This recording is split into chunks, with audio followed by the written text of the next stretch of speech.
शांताकारं भुजंगशयनं पद्मनाभं सुरेशं विश्वाधारं गगनसदृशं मेघवर्णं शुभांगं लक्ष्मीकान्तं कमलनयनं योगिभिध्यानगम्यं वंदे विष्णुभवभयहरं सर्वलोकैकनाथं।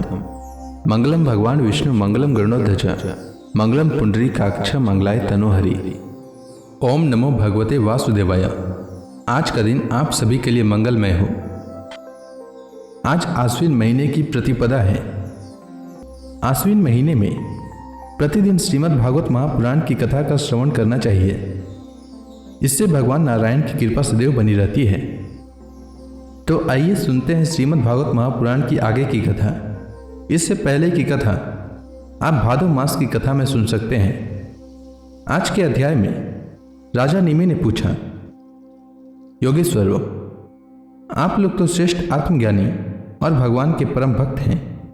कृपा करके यह बतलाइए कि जिनकी कामनाएं शांत नहीं हुई है, लौकिक पारलौकिक भोगों की लालसा नहीं मिटी है और मन एवं इंद्रियां भी वश में नहीं है, तथा जो प्रायः भगवान का भजन भी नहीं करते, ऐसे लोगों की क्या गति होती है।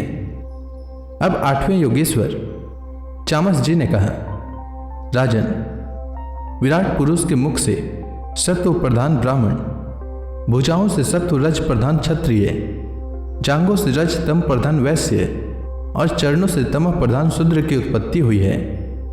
उन्हीं की जांघों से गृहस्थाश्रम, हृदय से ब्रह्मचर्य, वक्ष स्थल से वानप्रस्थ और मस्तक से संन्यास, ये चार आश्रम प्रकट हुए हैं। इन चारों वर्णों और आश्रमों के जन्मदाता स्वयं भगवान ही हैं। वही इनके स्वामी, नियंता और आत्मा भी हैं। इसलिए इन वर्ण और आश्रम में रहने वाला जो मनुष्य भगवान का भजन नहीं करता, बल्कि उल्टा उनका अनादर करता है, वह अपने स्थान, वर्ण, आश्रम और मनुष्य योनि से भी गिर जाता है। उसका अधःपतन हो जाता है। बहुत सी स्त्रियां और शूद्र आदि भगवान की कथा और उनके नाम कीर्तन आदि से कुछ दूर पड़ गए हैं। वे आप जैसे भगवत भक्तों की दया के पात्र हैं। आप लोग उन्हें कथा कीर्तन की सुविधा देकर उनका उद्धार करें।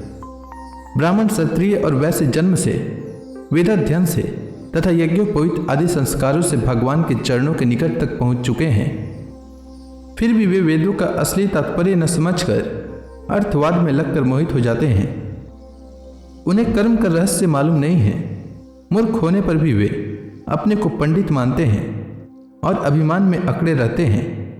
वे मीठी मीठी बातों में भूल जाते हैं और केवल वस्तु शून्य शब्द माधुरी के मुंह में पड़कर चटकीली भड़कीली बातें कहा करते हैं। रजोगुण की अधिकता के कारण उनके संकल्प बड़े घोर होते हैं। कामनाओं की तो सीमा ही नहीं रहती। उनका क्रोध भी ऐसा होता है जैसे सांप का। बनावट और घमंड से उन्हें प्रेम होता है। वे पापी लोग भगवान के प्यारे भक्तों की हंसी उड़ाया करते हैं। वे मूर्ख बड़े बुढ़ों की नहीं, स्त्रियों की उपासना करते हैं। यही नहीं, वे परस्पर इकट्ठे होकर उस घर गृहस्थी के संबंध में ही बड़े बड़े मंसूबे बांधते हैं, जहाँ का सबसे बड़ा सुख स्त्री सहवास में ही सीमित है।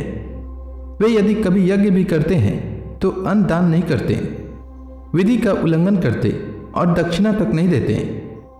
वे कर्म का रहस्य न जानने वाले मूर्ख केवल अपनी जीभ को संतुष्ट करने और पेट की भूख मिटाने, शरीर को पुष्ट करने के लिए बेचारे पशुओं की हत्या करते हैं। धन, वैभव, कुलीनता, विद्या, दान, सौंदर्य, बल और कर्म आदि के घमंड से अंधे हो जाते हैं तथा वे दुष्ट उन भगवत प्रेमी संतों तथा ईश्वर का भी अपमान करते रहते हैं। राजन, वेदों ने इस बात को बार बार दोहराया है कि भगवान आकाश के समान नित्य निरंतर समस्त शरीरधारियों में स्थित हैं। वही अपने आत्मा और प्रियतम हैं।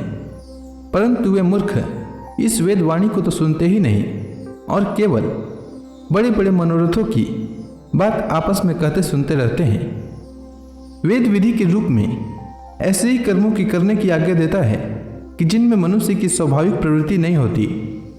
संसार में देखा जाता है कि मैथुन, मांस और मद्य की ओर प्राणी की स्वाभाविक प्रवृत्ति हो जाती है, तब उसे उसमें प्रवृत्त करने के लिए विधान तो हो ही नहीं सकता। ऐसी स्थिति में विवाह, यज्ञ और श्रोत्रमणि यज्ञ के द्वारा ही जो उसके सेवन की व्यवस्था दी गई है, उसका अर्थ है लोगों की उच्छृंखल प्रवृत्ति का नियंत्रण, उनका मर्यादा में स्थापन, वास्तव में उनकी ओर से लोगों को हटाना ही श्रुतियों को अभिष्ट है। धन का एकमात्र फल है धर्म, क्योंकि धर्म से ही परम तत्व का ज्ञान और उसकी निष्ठा अप्रोक्ष अनुभूति सिद्ध होती है, और निष्ठा में ही परम शांति है। परंतु यह कितने खेद की बात है कि लोग उस धन का उपयोग घर गृहस्थी के स्वार्थों में या काम भोग में ही करते हैं, और यह नहीं देखते कि हमारा यह शरीर मृत्यु का शिकार है, और वह मृत्यु किसी प्रकार भी टाली नहीं जा सकती। सौत्रमणि यज्ञ में भी सूरा को सूंघने का ही विधान है, पीने का नहीं। यज्ञ में पशु का स्पर्श मात्र ही विहित है, हिंसा नहीं। इसी प्रकार अपनी धर्म पत्नी के साथ मैथुन की आज्ञा भी विषय भोग के लिए नहीं, धार्मिक परंपरा की रक्षा के निमित्त संतान उत्पन्न करने के लिए ही दी गई है। परंतु जो लोग अर्थवाद के वचनों में फंसे हैं, विषयी हैं, वे अपने इस विशुद्ध धर्म को जानते ही नहीं। जो इस विशुद्ध धर्म को नहीं जानते, वे घमंडी वास्तव में दुष्ट हैं, परंतु समझते हैं अपने को श्रेष्ठ। वे धोखे में पड़े हुए लोग पशुओं की हिंसा करते हैं, और मरने के बाद वे पशु ही उन मरने वालों को खाते हैं। यह शरीर मृतक शरीर है, इसके संबंधी भी इसके साथ ही छूट जाते हैं। जो लोग इस शरीर से तो प्रेम की गांठ बांध लेते हैं, और दूसरे शरीरों में रहने वाले अपने ही आत्मा एवं सर्वशक्तिमान भगवान से द्वेष करते हैं, उन मूर्खों का अधः पतन निश्चित है। जिन लोगों ने आत्मज्ञान संपादन करके कैवल्य मोक्ष नहीं प्राप्त किया है, और जो पूरे पूरे मूढ़ भी नहीं हैं, वे अधूरे न इधर के हैं और न उधर के। वे अर्थ, धर्म, काम, इन तीनों पुरुषार्थों में फंसे रहते हैं। एक क्षण के लिए भी उन्हें शांति नहीं मिलती। वे अपने हाथों, अपने पैरों में कुल्हाड़ी मार रहे हैं। वही लोगों को आत्मघाती कहते हैं। अज्ञान को ही ज्ञान मानने वाले इन आत्मघातियों को कभी शांति नहीं मिलती। इनके कर्मों की परंपरा कभी शांत नहीं होती। काल भगवान सदा सर्वदा इनके मनोरथों पर पानी फेरते रहते हैं। इनके हृदय की जलन, विषाद कभी मिटने का नहीं।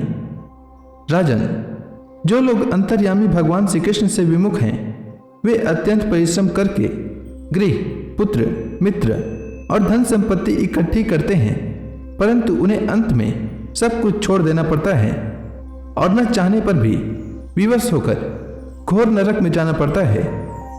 भगवान का भजन न करने वाले विषयी पुरुषों की यही गति होती है। तो इसी के साथ आज का यह अध्याय समाप्त हुआ। इसके आगे राजा निमि ने और क्या पूछा, और उनके प्रश्न के उत्तर में योगीश्वरों ने उनसे क्या कहा, यह मैं कल के अध्याय में सुनाऊंगा। तब तक के लिए भगवान हरि का नाम लेते रहें। तो प्रेम से बोलिए भगवान विष्णु की जय, श्री कृष्ण भगवान की जय, समस्त देवी देवताओं की जय।